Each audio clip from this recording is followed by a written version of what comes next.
जिस वक्त मुजफ्फरनगर के अंदर दंगा हुआ 69 एमएलए मुसलमान थे, वो आपको अनपढ़ और जाहिल देखना चाहते हैं और हमारे हिंदू कैंडिडेट उतरे तो हम पे आरोप लगाओगे।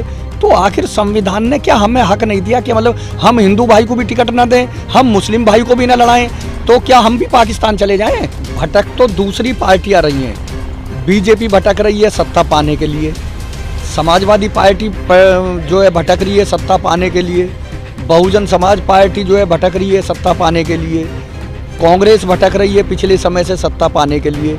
और बैरिस्टर साहब का कहना है कि हमें सत्ता नहीं चाहिए। धौलाना विधानसभा की जनता ने ये मान लिया कि 100% इस सीट को वो बैरिस्टर असदुद्दीन ओवैसी साहब की झोली में डालेंगे। नमस्कार, आप देख रहे हैं दी कंटाप, मैं हूं प्रफुल्ल। उत्तर प्रदेश के विधानसभा का पहला चरण का मतदान अब मात्र 12 दिन बचे हैं और 12 दिनों में तमाम राजनीतिक पार्टियां अपना दमखम आजमाएगी कि हमारी सत्ता बरकरार है। और डोर टू डोर कैंपेन शुरू है। उसके बाद में अब छोटी मोटी जनसभा करने की भी परमिशन मिल चुकी है। तो अब डोर टू डोर कैंपेन से छोटी मोटी जनसभाएं भी होगी। यहाँ पे भी 31 तारीख को शायद असदुद्दीन ओवैसी साहब आएंगे, जिस विधानसभा में मैं हूँ। ये धौलाना विधानसभा है और हमारे साथ मौजूद हैं यहाँ एमआईएम के प्रत्याशी हाजी आरिफ अली। आज हाजी आरिफ अली से बात करेंगे कि धौलाना विधानसभा का जैसे अब नज़दीक तो है चुनाव, अब समीकरण क्या है, एमआईएम अपने वादों पे या एमआईएम जनता पे कितना प्रभाव डाल पाई है। खैर, शुरुआत हम करेंगे पहले सवाल से कि असदुद्दीन ओवैसी साहब भटकते भटकते कहा जा रहा है कि एक दूसरा थर्ड फ्रंट बनाए हैं, मोर्चा बनाए हैं, मोर्चा खोला, उसमें भी नाम चेंज कर दिया जाता है। क्या उद्देश्य है और ये मोर्चा कितना प्रभाव डालेगा उत्तर प्रदेश चुनाव में? देखिए, जहाँ तक भटकने का सवाल है, भटक तो दूसरी पार्टियां रही हैं। बीजेपी भटक रही है सत्ता पाने के लिए, समाजवादी पार्टी जो है भटक रही है सत्ता पाने के लिए, बहुजन समाज पार्टी जो है भटक रही है सत्ता पाने के लिए, कांग्रेस भटक रही है पिछले समय से सत्ता पाने के लिए। और बैरिस्टर साहब का कहना है कि हमें सत्ता नहीं चाहिए, हम सत्ता की लड़ाई नहीं लड़ रहे, हम हिस्सेदारी की लड़ाई लड़ रहे हैं। जिसकी जितनी भागीदारी उसकी उतनी हिस्सेदारी, इसलिए ये मोर्चा बनाया है।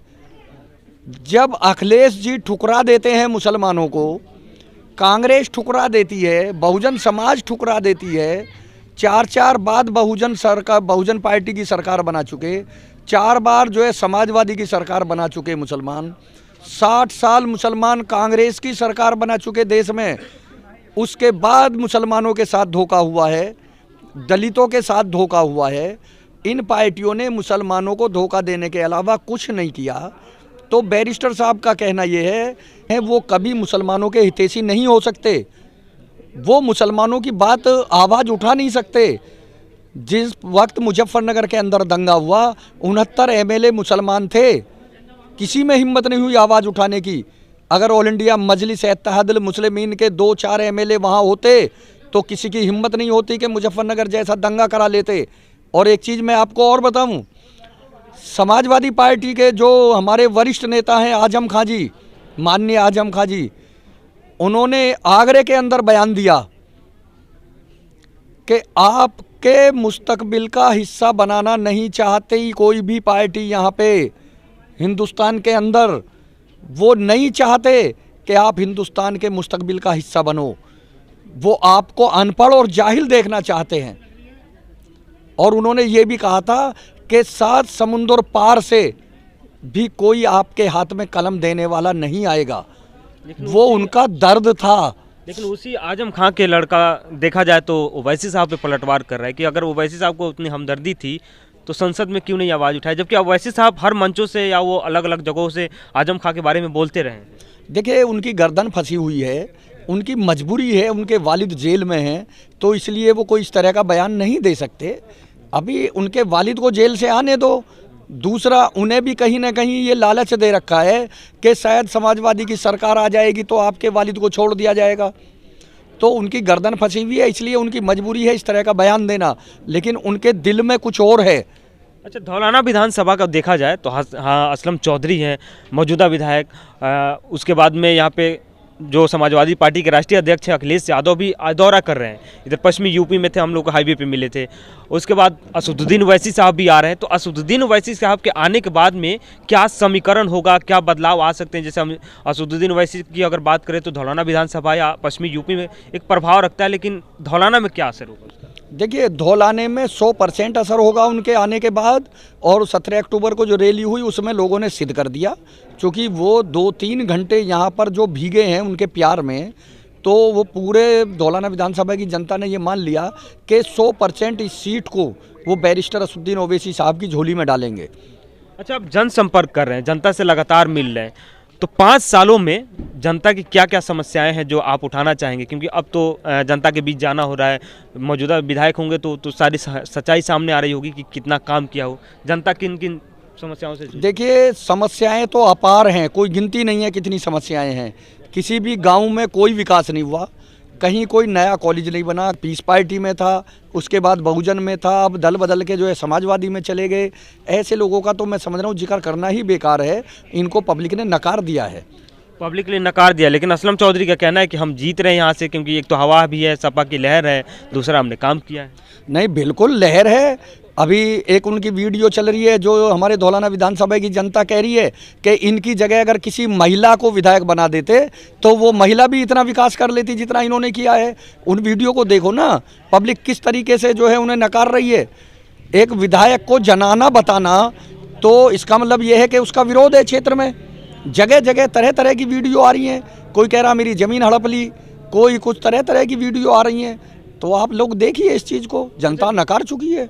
धौलाना विधानसभा में एक बार एक और मामला सामने आया थे कि बासित प्रधान जो हैं बीएसपी के, उन पे शायद कुछ लोगों ने हमला किया था, उसमें भी सपा के कार्यकर्ता के नाम आए थे। इस पे क्या कहेंगे? देखिए, सपा के कार्यकर्ता बौखलाए हुए हैं इस टाइम, उन्हें अपनी हार नज़र आ रही है। जब आदमी हार की तरफ चलता है तो वो झुंझलाहट में कुछ भी करता है। इसी तरह के आरोप प्रत्यारोप दूसरे पे लगाते हैं, कहीं झगड़ा कराने की कोशिश करते हैं, कहीं कुछ।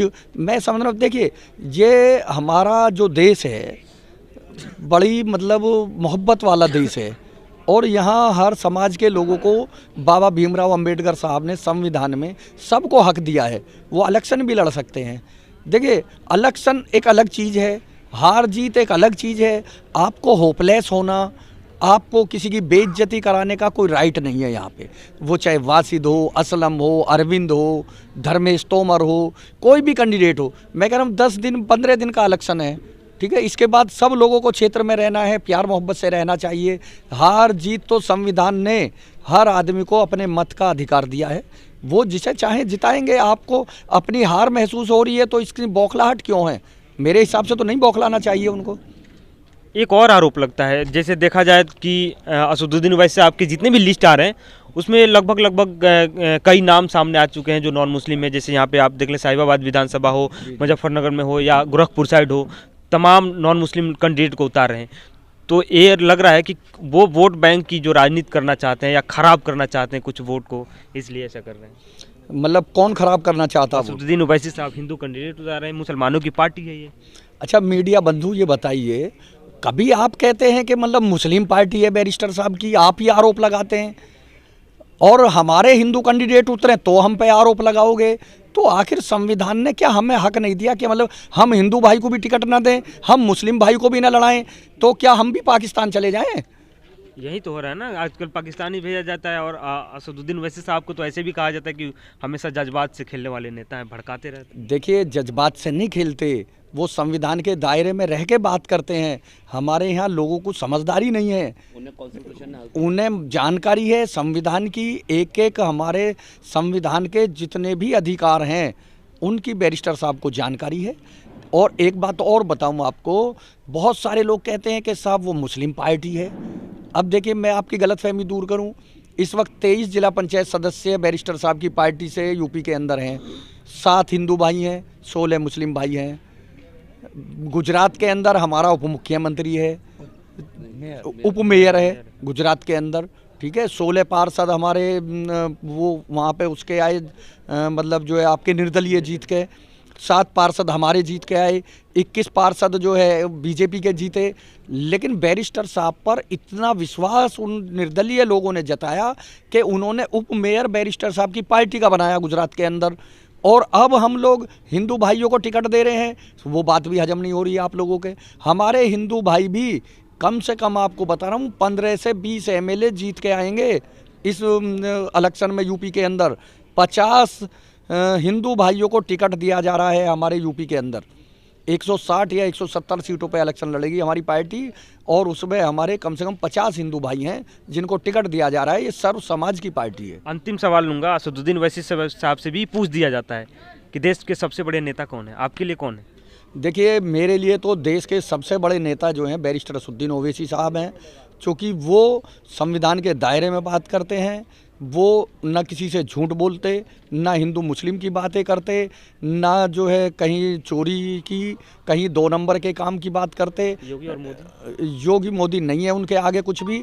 ईमानदारी से हमारे देश के सबसे बड़े लीडर जो हैं वो बैरिस्टर असदुद्दीन ओवैसी साहब हैं। बहुत बहुत शुक्रिया बात करने के लिए। ये थे धौलाना विधानसभा से हाजी आरिफ अली जो एमआईएम के प्रत्याशी हैं। और असदुद्दीन ओवैसी की अगर बात करें तो उन्होंने उत्तर प्रदेश चुनाव में एक नया खेल या कह सकते हैं कि नया समीकरण बनाने की कोशिश कर रहे हैं। और उनके जितने भी बातें अगर करें अभी तक के, वो चौंकाने वाले तथ्य सामने आते जा रहे हैं। तो खैर देखिए, 10 मार्च को जनता उत्तर प्रदेश की किसको अपने राज्य की बागडोर हाथों में संभालती है, किसका सत्ता होता है, कौन मुख्यमंत्री होगा, ये 10 मार्च को पता चलेगा। तब तक 10 मार्च तक आप बने रहिए आप हमारे साथ, और जो भी उत्तर प्रदेश से जुड़ी अपडेट होगी आप तक शेयर करते रहेंगे। उत्तर प्रदेश के धौलाना विधानसभा से द कंटाप के लिए प्रफुल्ल।